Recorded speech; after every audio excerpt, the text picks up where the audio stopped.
It's a quick video of where we're up to with the software development. I'm using my camera phone, so it's not great video.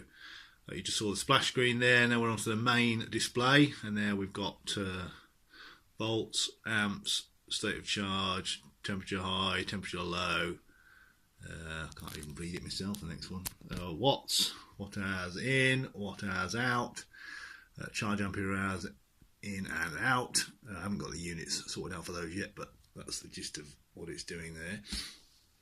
At the bottom there, we've got a list of options at the moment. We've only got 3 options. The main one is the menu. If I press that, gets us back to, well, it gets us to the main menu. There's a few options on here, as you can see now. Just running very briefly through those. We've got a test routine for the control buttons because they were a pain in the arse to get working properly. Then we've got a backup data to EEPROM mode and a restore data from EEPROM mode. So if you change function, if you change parameters and things and get it wrong, you can either restore or back up if you're happy with the setup. Button beep on and off, alarm beep on and off, splash screen on and off, CAN data. If it's connected to a CAN bus around 2, then you can enable that and it will receive that data and use that in preference to the onboard analog data. Then we've got maximum battery voltage, which you can set between 0 and 255, minimum battery voltage between 0 and 255, maximum battery temperature between 0 and 100, battery fan, high on temperature, so that's the temperature above which the fan will turn on high, and again we've got battery fan low on temperature, and that's the temperature above which the OEM battery fan will turn on low. And we've got battery voltage compensation and battery current compensation there to allow me to make little adjustments to the detected voltages and currents, and it's useful actually for testing because I can put big numbers in there and it thinks it's using 100 amps or whatever, or 100 volts, and it's useful for testing the functionality of the software without actually having it connected to anything. Maximum battery state of charge, 80% perhaps would be good value for that.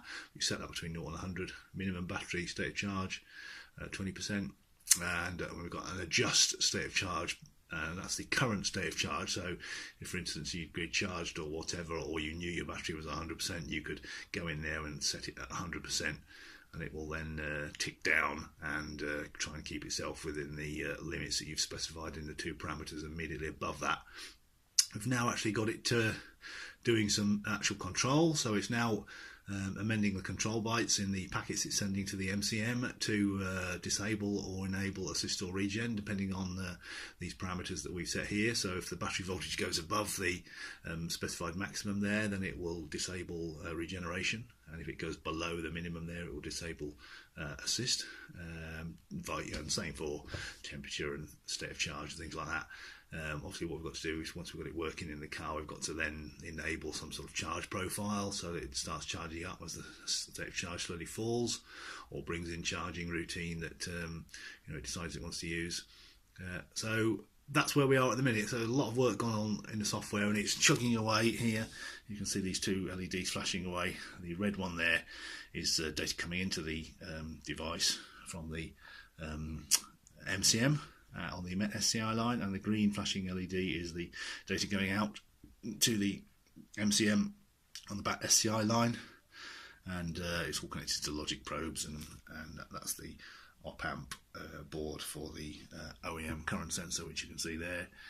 Yeah, so that's all looking pretty good. Hopefully Isaac will have the prototype test PCB back from the manufacturers in the next couple of days, and he's going to then build it up and send it to me, and that'll allow me to do a bit more refined bench testing without this rat's nest that you can see here. And I might even be able to test it a little bit more in a car, and then we're going to crack on with laying out the production PCB, and we'll probably just get a couple of those made to start off with, just so we can build them up and make sure we've not made any mistakes, and that they're basically working. And while that's all happening, obviously I'm developing the software, which is basically compatible with this board here and the little prototype board, and will be compatible or majorly compatible with the final production PCB. So I'll just be able to swap it to the new PIC and the new board once we get it. So I'm going to just keep chipping away at the software, writing the algorithms to do the various stuff in the background. We still need to do a little bit of research on the car once we get it in. There's a couple of bytes that we need to check out, and we need to check out some bytes that control the charging and a few things like that, but that should be relatively easy to do once we've got our own version of the BCM Replacer. I'd quite like to have a bar graph display option for the voltage taps at some point, so that may well happen. And a screen that you'll be able to select will probably just give either bar graphs lengthwise, which would probably be easiest for me to do. So I've got 38 characters lengthwise, so I can divvy voltage up into reasonable chunks there. There's only 25 lines vertically. So be able to have, well, you've easily got 10 lines there, so you could easily have 10 or 12 lines horizontally there representing a sort of an instantaneous voltage reading for the taps. So that would be useful to have that. So yeah, there's a lot going on. And we are progressing steadily, and that's where we are at the moment. Sounds like the Insight gathering was a good event. I'm sorry I couldn't make it this year. Unfortunately, I was waiting for some medical results, and hopefully now I'm in the all clear at the moment. I'm hopefully might be able to make it next year, perhaps with a BCM Replacer in tow as well. So we'll keep you updated.